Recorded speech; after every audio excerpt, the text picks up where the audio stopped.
नमस्कार, मी डॉक्टर सोमनाथ लोखंडे. आपण पाहतात आपला आयुर्वेद. आपला आयुर्वेद या यूट्यूब चॅनलवरती मी तुम्हाला माहिती देत असतो विविध आजारांची आणि त्यावरती घेण्यात येणाऱ्या आयुर्वेदिक उपचारांविषयीचे. आजचा विषय आहे संधिवाताचा. संधिवाताचा विषय पाहताना आपण सर्वात महत्त्वाचा आजचा विषय घेतोय तो म्हणजे नी जॉईंट पेन, गुडघेदुखी, ढोपरेदुखी. ह्या ठिकाणी विचार करत असताना आपल्याला सांध्यांचा स्ट्रक्चरचा थोडा विचार करावा लागेल. सांध्यांमध्ये स्ट्रक्चर पाहिलं तर दोन हाडांच्या मधली जो जागा आहे, जो गॅप आहे, त्याच्यामध्ये एक वंगण असतं. तो सर्वात महत्त्वाचा भाग असतो. दोन हाडांच्या जॉईंटला कार्टिलेज असतं.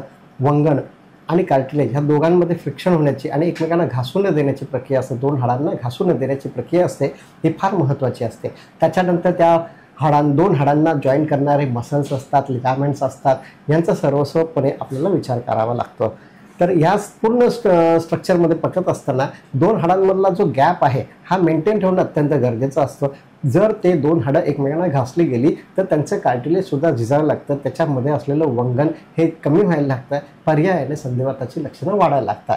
हळूहळू असं होत असतं की आपला जर गुडघ्याचा पोर्शनचा आपण विचार केला, गुडघ्याचा नी जॉईंटचा जर विचार केला तर हळूहळू आपल्या ढोपरांच्या खालची जी हाडं आहेत, ज्याला टिबिया फिबुला म्हणतात, म्हणजे जे आपल्या लेगचे हाडं आहेत, पायांची जी हाडं आहेत, हे सुद्धा बेंड व्हायला लागतात. याच्यामध्ये बरीचशी कारणं असतात. या सगळ्यांचा सविस्तर विचार आपण आता करणार आहोत. तर आज ह्याचं पाहत असताना संधिवाताची कारणं आज आपण पाहूया. कारणामध्ये बघितलं असता तर सांधेदुखी हा आजार प्रामुख्याने वाढत्या वयामध्ये दिसत असतो, वयस्कर लोकांमध्ये दिसत असतो. वयस्कर लोकांचा विचार केला तर त्यांच्यामध्ये थोडंसं पोषणाचा अभाव असतो, वाताचं प्रमाण वाढलेलं असतं आणि त्याच्यामुळे हाडांची झीज होण्याचं प्रमाण असतं ते हळूहळू वाढत जातं. त्याच्यामध्ये त्यांना कॅल्शियम आणि व्हिटॅमिन डीची सुद्धा डिफिशियन्सी दिसत असते. हा आजार जसा वाढत्या वयाला दिसतो तसा आजकालच्या कंडिशनमध्ये तरुण अवस्थेमध्ये सुद्धा संधिवाताचे भरपूर रुग्ण तयार होत आहेत. आता वाढत्या वयाच्या कंडिशनमध्ये असं असतं की त्या लोकांनी भरपूर काही कष्ट केलेलं असतं आणि आता म्हातार वयामध्ये किंवा उतार वयामध्ये त्यांच्यामध्ये वातदोषाचं स्वाभाविक प्रमाण वाढल्यामुळं त्यांची हाडं झिजायला लागतात आणि त्यांचे दोन हाडांमधला जो गॅप असतो तो कमी होतो आणि जवळपास ते घासले गेले की संधिवाताची लक्षणं उद्भवतात. हळूहळू ती वाढत जातात. दुसरं लक्षण बघायला गेलं तर त्याच्यामध्ये अनुवंशिकतेचं सुद्धा प्रमाण संधिवातामध्ये खूप मोठ्या प्रमाणावरती आहे. आता अनुवंशिकतेचा विचार केला तर म्हणजे मागच्या पिढीला जे काही आजार असतात ते पुढच्या पिढीला येतात. अशाच पद्धतीने संधिवात सुद्धा मागच्या पिढीला जो होता तो पुढच्या पिढीला येतो आणि त्यांनी या सर्व कंडिशनमध्ये संधिवाताचा जो धोका आहे हा पुढच्या पिढीला अत्यंत जास्त प्रमाणामध्ये असतो. थर्ड एक पोर्शन तुम्ही बघायला गेला तर हा अतिशय इंटरेस्टिंग टॉपिक आहे. त्याला म्हणतात ऑटो इम्युन डिसऑर्डर. संधिवातामध्ये काय होतं किंवा इतर कोणत्याही ऑटो इम्युन डिसऑर्डरमध्ये सेम स्ट्रक्चर असतं. सगळ्या आजारांचं ऑटो इम्युन डिसऑर्डरमध्ये काय घडतं याविषयीचं. संधिवाता जर ऑटो इम्युन डिसऑर्डरमध्ये बघायला गेलं तर आपल्या शरीराची एक रोगप्रतिकारक शक्ती असते, एक रोगप्रतिकारक क्षमता असते. त्यामध्ये काय होतं की बाहेरील कोणतेही इन्फेक्शन आपल्या शरीरामध्ये आलं, जे व्हायरल इन्फेक्शन असो, बॅक्टेरियल असो किंवा इतर कोणत्याही टाईपचं तुमचं इन्फेक्शन शरीरामध्ये आलं की आपल्या शरीरातली सेल्स असते, पेशी असते, ती डिटेक्ट करते की बाबा हे बाहेरून आलेलं आहे तर त्याच्यावरती अटॅक करणं गरजेचं आहे. मग त्याच्यावरती अटॅक केलं जातं आपल्या शरीरातील चांगल्या पेशंटकडून, मजबूत पेशंटकडून, आणि तो आजार कमी करणं, तो इन्फेक्शन कमी करण्याचा प्रयत्न केला जातो. ही आपली इम्युन मेकॅनिझम आहे, रोगप्रतिकारक क्षमता आहे किंवा एक प्रोसेस आहे, मेकॅनिझम आहे की इम्युनिटी कशी वर्क करते.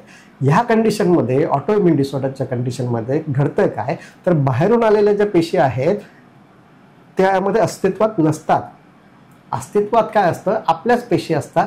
आपल्याच पेशी आपल्या पेशींना ओळखत नाहीत आणि त्याच्यावरती अटॅक करतात. म्हणजे स्वतःच्याच पेशी स्वतःच्या इतर पेशींना मारत राहते, आपल्या शरीरातल्या पेशींना मारत राहते आणि त्यामुळे डेव्हलप होतो तो auto immune disorder, auto immune condition. ही कंडिशनमध्ये काय घडतं की आपल्या शरीरातल्या पेशी आपल्याच पेशींना मारायला लागतात. ह्यामुळे डेव्हलप होतो तो ऑटो इम्युन डिसऑर्डर. हा अतिशय त्रासदायक आजार आहे. यामध्ये काही ब्लड टेस्ट बघायला गेलं तर तुम्हाला ANA ही टेस्ट दिसेल. या टेस्टमध्ये ह्या पॉझिटिव्ह गोष्टी दिसतात की इम्युनिटी स्ट्रक्चर तुमचं बिघडलेलं दिसतं, इम्युनोग्लोबिन्स तुमचे डाऊन झालेले दिसतात. तर ह्या सगळ्या स्ट्रक्चर तुम्हाला यामध्ये दिसत असतात. दुसरा थर्ड पोर्शन बघायला गेलं तर बाहेरून काय गोष्टी घडलेल्या आहेत तर आपल्याला कधी मार लागला, आपला कधी अपघात झाला, आपण कुठे पडलोय, सायकल चालवताना पडलो, बाईक चालवताना पडलोय किंवा आपल्याला काय मार लागला, दगड लागला, अशा काही मुका मार लागला जातो. ह्या कंडिशनमध्ये सुद्धा आपण तात्पुरत्या स्वरूपाचे औषध घेतो, आपल्याला ते बरं झाल्यासारखं वाटतं, परंतु काही वर्षानंतर, काही महिन्यानंतर आपल्याला पुन्हा त्या जागी दुखणं दिसायला लागतं. तो दुखणं हे आपल्या जुन्या आजाराचं, जुन्या पडलेल्या माराचं एक थोडं थोडं स्वरूप बनून ते मोठ्या प्रमाणामध्ये वाढायला लागतं आणि तो प्रकार त्या ठिकाणी संधिवाताच्या दरम्यान कन्सिडर केला जातो. दुसरा प्रकार आहे याच्यामध्ये वजन जर जास्त तुमचं असेल, अति प्रमाणातल्या वजनामुळे काय होतं की दोन हाडांच्या मधला जो गॅप आहे तो हळूहळू कमी व्हायला लागतो. कारण हा वजनाचा एक अतिरिक्त दाब, वाढलेल्या वजनाचा जो अतिरिक्त दाब आहे तो आपल्या दोन हाडांच्या स्ट्रक्चरच्या मधला जो जे मेंटेन केलेली गॅप आहे हे कमी करायला लागतं आणि त्याच्यामुळे पर्यायाने दोन्ही हाडं आपली वरची आणि खालची हाडं किंवा दोन सांध्यांची हाडं ही झिजायला लागतात आणि त्याच्या परिणामस्वरूप सुद्धा संधिवाताचं लक्षण तुम्हाला दिसू लागतं. थर्ड पोर्शन आपण याच्या पुढचा विचार केला तर काही टाईपचे इन्फेक्शन असतात, जसं तुम्हाला ताप येतो, फिवर येतो, कोणताही असो, तो डेंग्यू, मलेरिया असो, टायफॉईड असो, बाकी कोणत्याही टाईपचे इन्फेक्शनमुळे तुम्हाला कधी ताप आला असेल, अंगात कणकण असेल, सातत्याने कणकण राहत असेल पण अंग गरम नसेल परंतु बॉडी पेन असेल, असे कोणत्याही टाईपचे इन्फेक्शन असेल तरीसुद्धा त्याच्यामध्ये सांधेदुखीचा त्रास हा लक्षण स्वरूपामध्ये राहतो. या कंडिशनमध्ये तुम्ही तर त्या तापाची ट्रीटमेंट केली तर पर्यायाने ती लक्षणं कमी होत राहतात, जी काही संधिवाताच्या स्वरूपामध्ये असतात. म्हणजे बॉडी पेन आहे समजा किंवा तुमचे सांधे दुखण्याचं प्रमाण आहे हे त्या ठिकाणी कमी होत जातं. यामध्ये तुम्हाला सगळ्यात चांगलं उदाहरण तुम्हाला माहिती असेल किंवा खूप प्रचलित झालं होतं ते म्हणजे चिकनगुनिया. आजही हा चिकनगुनिया अस्तित्वामध्ये आहे आणि त्याचे आपल्याला रुग्ण पाहायला मिळतात आणि त्या पद्धतीने ते चांगले बरेसुद्धा होतात. सेकंड पोर्शन बघायला गेलं तर आपल्याला संधिवाताचा एका कारणाचा विचार केला तर आपल्या शरीरामध्ये कॅल्शियमचं प्रमाण कमी असणं किंवा व्हिटॅमिन D3चं प्रमाण कमी असणं हे सगळ्यात मोठं कारण आजच्या तारखेला दिसतंय. म्हणजे तुम्ही पाहायला गेलं तर वृद्धावस्थेच्या काळामध्ये किंवा नॉर्मल स्त्री यंग मुलींमध्ये सुद्धा किंवा यंग स्त्रियांमध्ये सुद्धा हे प्रमाण वाढत चाललेलं आहे, कारण त्याचा सगळ्यात महत्त्वाचा भाग आहे तो कॅल्शियम किंवा व्हिटॅमिन D3चे डिफिशियन्सी. आता याची पुढची तुम्हाला याच्यावरचे उपचार कारणानुसार काय आहेत हे आपण त्यामध्ये डिस्कस करूया. साधारणतः मी तुम्हाला एक स्ट्रक्चर सांगितलं की कोणत्या कारणामुळे आपल्याला संधिवात उद्भवतो. अजून एक कारण बघायला गेलं तर धूम्रपानामुळे सुद्धा संधिवाताची लक्षणं आपल्याला दिसू लागतात, संधिवात हा आजार दिसायला लागतो आणि जर संधिवाताच्या आजारामध्ये तुमचं धूम्रपान जर चालू राहिलं तर मात्र धूम्रपानाच्या सवयीमुळे तुमच्या संधिवाताच्या लक्षणांमध्ये वाढ होत जाते, त्यामुळे तुम्हाला ते कंट्रोल करणं गरजेचं आहे. आता हा झाला संधिवाताच्या कारणांचा भाग. आता आपण पाहणार आहोत त्याची लक्षणं काय दिसतात. संधिवाताची प्रमुख लक्षणांमध्ये बघायला गेलं तर सांध्याच्या ठिकाणी सूज येते, सांध्याच्या ठिकाणी दुखणं होतं, सांध्याच्या ठिकाणी कडकपणा येतो, स्टिफनेस येतो, त्यामुळे सांध्यांची मुवमेंट होत नाही, एकमेकांना सांधे घासले जातात, चांगला कडकड असा आवाज येतो. ही सगळी बघायला गेली तर सांधेदुखीची लक्षणं आहे, संधिवाताची लक्षणं आहे. जॉईंट तुम्ही कोणताही घ्या, तुम्ही हाताचा जॉईंट घ्या, पायाचा घ्या म्हणजे गुडघा घ्या, अँकल जॉईंट घ्या, कमरेचा जॉईंट घ्या, मानेचा जॉईंट घ्या किंवा तुमचा शोल्डर पेन घ्या किंवा एल्बोचं पेन घ्या, कोपराचा घ्या किंवा तुमचा रिस्टचं पेन घ्या म्हणजे मनगटाचं दुखणं पहा. तर ह्या सगळ्या कंडिशनमधले स्ट्रक्चर जे आहे सांध्याचं सेम असतं आणि त्या स्वरूपामध्ये तुम्हाला त्या ठिकाणची दुखणे दिसत असतात. आता याच्यामध्ये काय काय उपचार करता येतील ते आपण बघूया. सगळ्यात महत्त्वाचं पाहायला गेलं तर आपण घरच्या घरी काय उपचार करू शकतो हे आता पाहायचं आहे आणि याचा सुद्धा खूप चांगला परिणाम, अतिशय चांगला परिणाम तुम्हाला दिसत असतो. काही तुम्हाला सांगायचं झालं तर सुरुवातीच्या काळामध्ये जर तुम्ही ट्रीटमेंट घरच्या घरी जर केली तर तुम्हाला याचे चांगले परिणाम दिसतात. तुमचा स्टिफनेस कमी होतो, तुमचं दुखणं कमी होतं आणि रेग्युलरली जे काही कॅल्शियम डिफिशियन्सी, पोषण अभावी असलेल्या गोष्टी ह्यासुद्धा तुमच्या भरायला लागतात. तर त्याच्याविषयी आता आपण बोलूया. सगळ्यात महत्त्वाचं बघायला गेलं तर घरच्या घरी तुम्ही करू शकता ते म्हणजे ऑइल मसाज. तुमच्या सांध्यांना तेलाने मसाज करायचा आहे. आता तेल कोणतं वापरायचं आहे? तेल वापरायचं त्याच्यामध्ये एरंड तेल आहे, तीळ तेल आहे, सरसोचं तेल आहे किंवा काही नाही मिळालं तर खोबरेल तेल आहे. अशा तेलांचा तुम्ही उपयोग करू शकता. त्याला थोडं कोणतंही तेल घ्या, ते गरम करा. आता प्रत्येक आजारानुसार वेगवेगळी तेलं वापरली जातात, त्याची मेडिकेटेड औषधंसुद्धा आहेत, परंतु सगळ्यांची वापरायची प्रोसिजर मी तुम्हाला सांगतो. तेल थोडंसं गरम करून घ्यायचं आणि ते आपल्या गुडघ्याला किंवा सांध्यांच्या ठिकाणी ज्या ठिकाणी आजार आहे, दुखणं आहे तुम्हाला सांधेवाताचं, त्या ठिकाणी ते अप्लाय करायचं. थोडंसं कोमट करून घ्या आणि त्याला अप्लाय करा. एक 10-15 मिनटं, अर्धा तास तुम्हाला ठेवता येईल तेवढं सांध्यांवरती ठेवा. दुसरं कर्म त्याच्यामध्ये येतं, त्यामध्ये आहे स्वेदन कर्म. स्वेदन कर्म म्हणजे शेक देणं. शेक द्यायचा तो कशाचा द्यायचा तर आपण देऊ शकतो शेक गरम पाण्याचा. दुसरा आहे गरम वाफेचा, पाण्याच्या वाफेचा.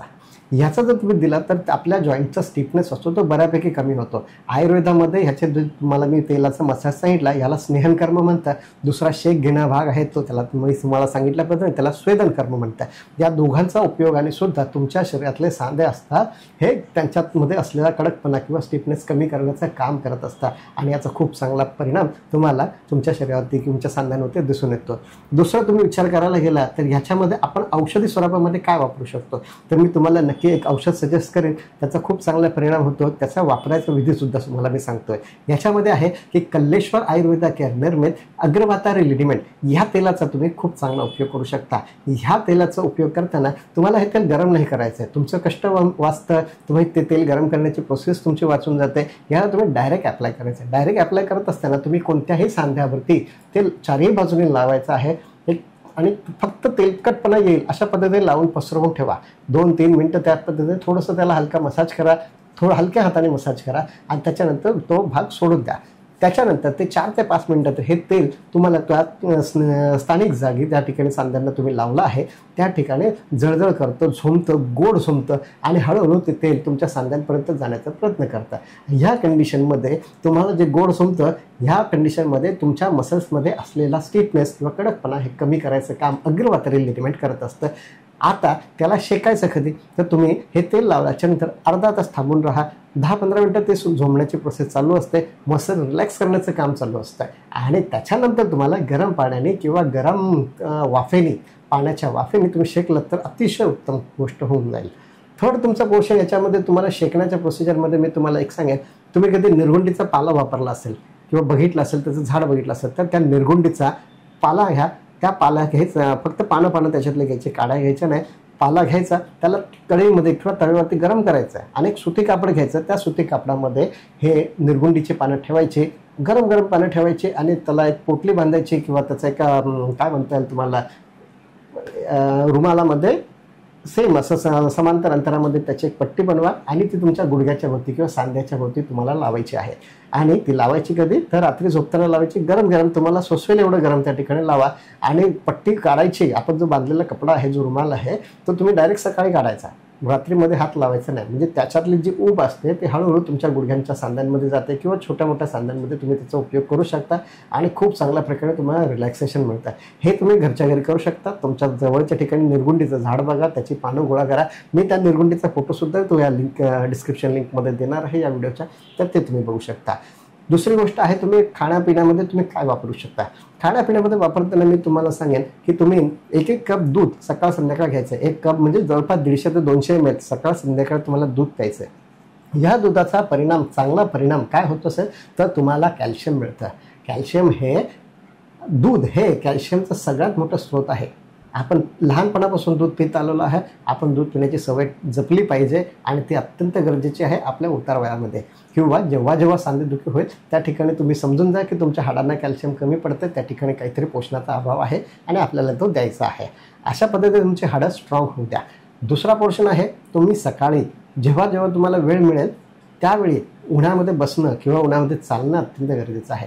उन्हामध्येच का चालायचं आहे, कारण त्या आपल्या शरीरामध्ये जे कॅल्शियमची डिफिशियन्सी आहे ते भरून काढण्यासाठी आणि आपल्याला कॅल्शियमचं जे ट्रान्सफर मेकॅनिझम आहे जे काही चालतं शरीरामध्ये, त्यासाठी व्हिटॅमिन D3ची खूप गरज लागते. व्हिटॅमिन D3 असेल तर तुमचं कॅल्शियमचं ॲब्झॉर्प्शन चांगलं होईल आणि तुमचे हाडं बळकट बनतील. त्यासाठी तुम्हाला एक अर्धा तास तरी उन्हामध्ये बसायचं आहे अथवा चालायचं आहे.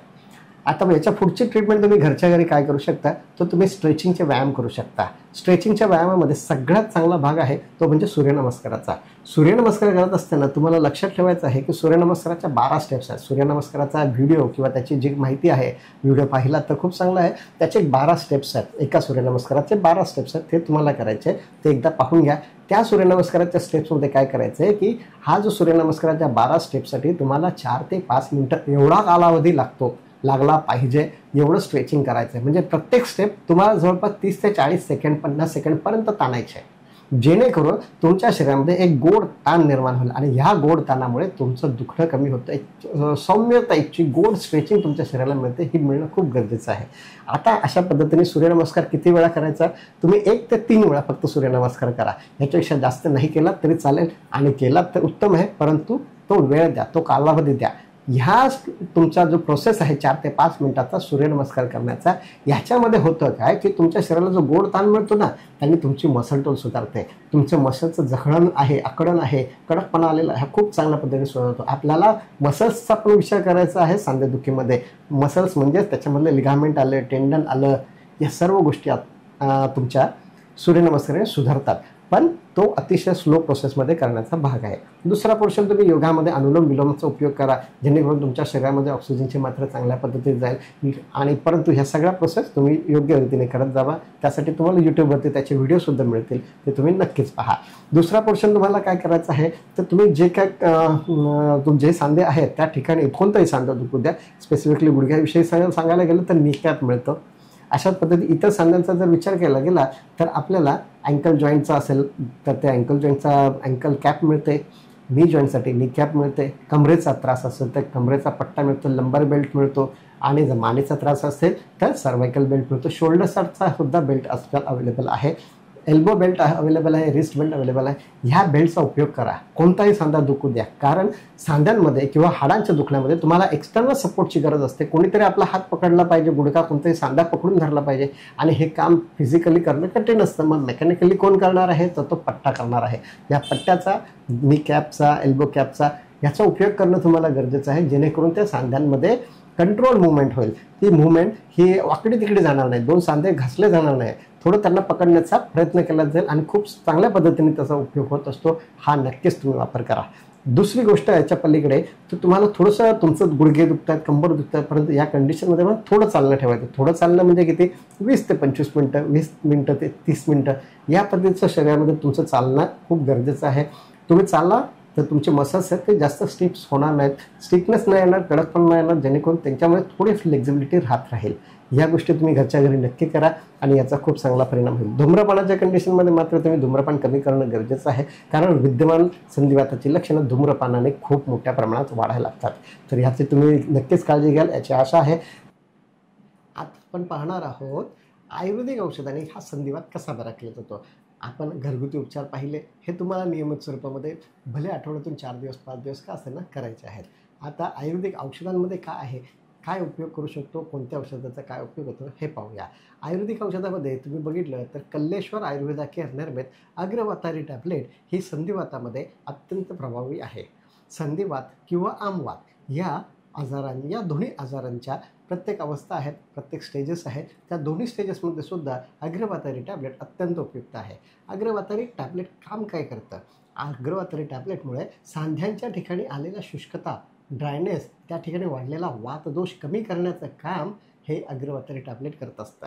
अग्रवातारी टॅबलेटमुळे काय होतं की दोन सांध्यांच्या मध्ये जे शेवटचे टोकं आहे, दोन्ही सांध्याच्या वरचं हाड, खालचं हाड, किंवा एल्बो जॉईंट आहे समजा, किंवा आपला शोल्डरचा जॉईंट आहे समजा, ह्या दोघांच्या सांध्यांमधले जे कार्टिलेज असतं, एक वंगण असतं, हे नवीन बनवण्याचं काम करतं, जेणेकरून ते हाडं एकमेकांना घासली जात नाही. त्यामध्ये जो एक प्रकारचं वंगण किंवा लुब्रिकंट जो असतो तो सबस्टन्स बनवण्याचं काम हे अग्रवातारी टॅबलेट करत असतं, जेणेकरून दोन्ही हाडांची झीज होत नाही, घासले जात नाही. हा सगळ्यात मोठा त्याचा एक उपयोग आहे.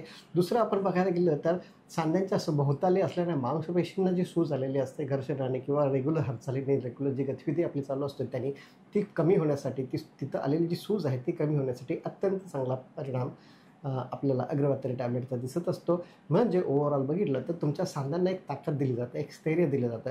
हे काम आपल्याला अग्रवातारी टॅबलेटमुळे होत असतं.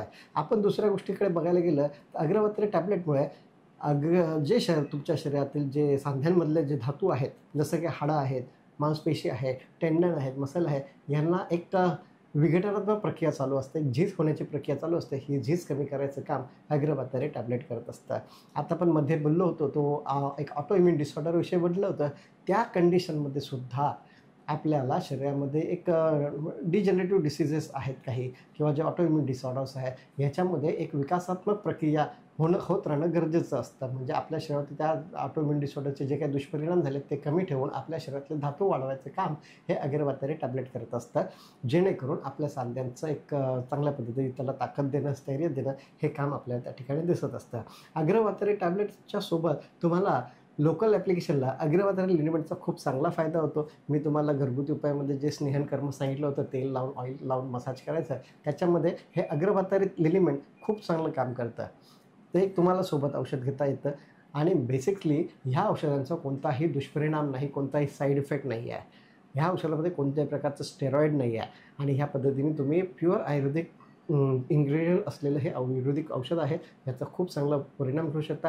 ह्या औषधामधलं कंटेंट जर तुम्ही बघितलं ना, तर यामध्ये चोपचिनी आहे, गुळची आहे, पारिजातक आहे, गंध प्रसारणी आहे, शल्यकी आहे, शुद्ध गुगुळ आहे त्यामध्ये. ह्याच्यासोबत तुम्ही भस्मांचा विचार केला तर याच्यामध्ये षडगुण बलिजारित रससिंदूर आहे, लोहभस्म आहे, अभ्रक भस्म आहे आणि सौवर्णमाक्षिक भस्म याचं हे कंटेन आहे. आणि याचं एक सुंदरसं कॉम्बिनेशन करून अतिशय जुनाट प्रिपरेशन आहे, याचा पूर्णपणे उपयोग केलेला आहे. वृद्ध वैद्य परंपरापासून पद्धतीने बनवलेलं हे औषध आहे आणि याचा खूप चांगला परिणाम सांधेदुखी किंवा संधिवात आणि आमवाताच्या वेगवेगळ्या अवस्थांमध्ये होत असतो. यासोबत तुम्ही पाहायला गेलं तर दूध आणि उन्हामध्ये बसणं या 2 गोष्टी तुम्हाला सुरू ठेवायच्या आहेत. कारण एक ते नॅचरल तुम्हाला एक कॅल्शियम सप्लिमेंट आहे, व्हिटॅमिन D3चं सप्लिमेंट आहे, हे तुम्ही नक्कीच विसरू नका. आता अग्रमात्रे टॅबलेट घ्यायचे कसे, त्याचे सेवनविधी काय आहे किंवा त्याचा डोस काय असतो, तर नॉर्मली बघायला गेलं जर तुमचं दुखणं अतिप्रमाणामध्ये असेल तर तुम्ही सकाळ दुपार संध्याकाळ 2-2 गोळ्या 3 वेळा घ्यायच्या. जेवणाच्या आधी घेतलं तर अत्यंत उत्तम आहे. कधी विसरलात तर जेवणाच्या नंतर घेतलं तरी काय हरकत नाही, परंतु जेवणाच्या आधी याचा परिणाम शरीरावरती खूप चांगल्या पद्धतीने होतो, लवकर होतो. दुसरी गोष्ट आहे, जर तुमचं दुखणं हे समजा एक नॉर्मलपेक्षा थोडंसं जास्त असेल तर तुम्ही 2-2 गोळ्या सकाळ संध्याकाळ करू शकता. आता हे औषध हे तुम्ही 6 महिने ते 8 महिने व्यवस्थित पद्धतीने खावा, जेणेकरून मुळापासून तुमचा आजार दूर होण्यासाठी मदत होते. जर तुम्हाला दुखणं तुमचं कमी वाटलं तर ह्या गोळीचा डोस तुम्ही कमी सुद्धा करू शकता. म्हणजे 1 गोळी सकाळी, 1 गोळी संध्याकाळी किंवा 1 गोळी सकाळ दुपार संध्याकाळ हे सुद्धा डोस तुम्ही फ्लेक्झिबलरित्या म्हणजे तुम्हाला जसं दुखण्याचं प्रमाण आहे त्यानुसार कमी जास्त करू शकता. हे नॅचरल पद्धतीने तुमचं दुखणं कमी करतं, सांध्यांची झीज भरून काढतं. त्यामुळे सुरुवातीला तुम्ही 1 ते 2 महिने याचं पूर्णपणे 1-2 गोळ्या सकाळ संध्याकाळ उपाशी पोटी अशा पद्धतीने घेत जावा. त्याचा चांगला शरीरावर परिणाम होईल. त्याच्यानंतर तुम्ही डोस कमी करा, ही कंडिशन होऊ शकते. याच्यामध्ये सहाय्यक औषधामध्ये जर तुम्ही बघायला गेलात तर तुम्हाला कॅल्शियम सोर्ससाठी एक नॅचरल कॅल्शियमची गोळी मिळते. ती सुद्धा कल्लेश्वर आयुर्वेदात सुद्धा निर्मित आहे. त्याचं नाव आहे कॅप्कॅल टॅबलेट. ही गोळी तुम्ही सकाळ संध्याकाळ 2-2 गोळ्या जेवणाच्या नंतर घ्यायच्या आहे. दुधासोबत घेतल्या तर अत्यंत उपयुक्त आहे, जेणेकरून तुमचं कॅल्शियमचं प्रमाण शरीरातलं वाढेल. आता ज्या सांध्यांना जे मांसपेशींमध्ये सूज येत असते, मांसपेशींची ताकद कमी होत असते, सांध्यांना पकडून धरायची ताकद असते कमजोर झालेली असते, त्यामुळे पाय गळण्यासारखे वाटतात किंवा कोणत्याही सांध्यांना थकवा आल्यासारखं वाटतं, गळून गेल्याची फिलिंग होते. यासाठी तुम्ही शल्यकी प्लस नावाची गोळीसुद्धा घेऊ शकता. कल्लेश्वर आयुर्वेदा केअरद्वारे निर्मित ही शल्यकी प्लस गोळी आहे. याचा 2-2 गोळ्या सकाळ संध्याकाळी या स्वरूपातला डोस आहे. याचा तुम्ही नक्कीच उपयोग करा. याचासुद्धा तुम्हाला याच्यामध्ये एक सहाय्यक औषधाच्या स्वरूपामध्ये चांगला उपयोग झालेला दिसतो. आणि ज्या ठिकाणी तुमचं नर्व्स कंप्रेशन आहे, म्हणजे समजा पाठीच्या मणक्यांमध्ये, कमरेच्या मणक्यांमध्ये आहे, मानेच्या मणक्यांच्या कमरेमध्ये तिचं नर्व कंप्रेशन होतं, नाडी दबली जाते आणि त्याच्या पुढे जर तुमचं हातापायाला मुंग्या येत असतात, नाड्यांना सूज आलेली असते, न्यूरायटिस असं म्हटलं जातं, अशा कंडिशनमध्ये तुम्हाला एक दुसरं औषध सांगून ठेवतो. त्याला म्हणतात रुमाकॅल टॅबलेट. हे चांगलं न्यूरोमस्क्युलर टॉनिक आहे. म्हणजे नाड्या आणि मसल याच्यामधलं जे काही अस्थिरपणा आलेला असतो, ज्यामध्ये तुम्हाला जो आजार डेव्हलप होतो न्यूरायटिससारखा किंवा नर्व कंप्रेशनचा, या ठिकाणी खूप चांगला रिझल्ट त्या ठिकाणी मिळत असतो. नाड्यांना चांगली ताकद मिळत असते आणि तुमच्या हातापायाला आलेल्या मुंग्या कमी होण्याचं काम हे औषध करत असतं. तर ह्या औषधांचा तुम्ही नक्कीच उपयोग करा. जेवढं जमतं आहे त्या पद्धतीने घरगुती उपचार आणि आयुर्वेदिक औषधांचा उपचार तुम्ही घेऊ शकता. हे औषधं तुम्हाला सर्व लीडिंग आयुर्वेदिक स्टोअरमध्ये मिळतील.